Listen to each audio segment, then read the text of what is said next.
ऐसन बटले बाड़ू तो कहे के कौन जरूरत बा। अच्छा कि कंजूसी ना करत तारा। अरे नहीं हो तोहर कसम।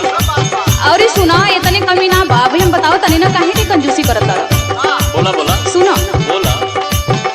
ओजन घट गइल मोर बड़ा भइली कमजोर।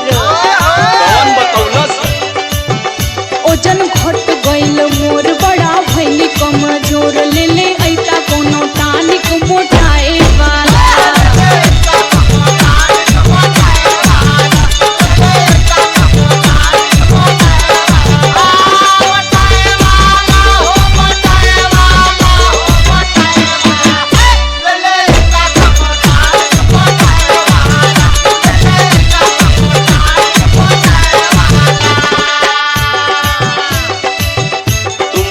के फेरा में पड़ल हो और का तोहार वजन वैसे ही बढ़ गइल बा और मोटाए के कहतड़ू।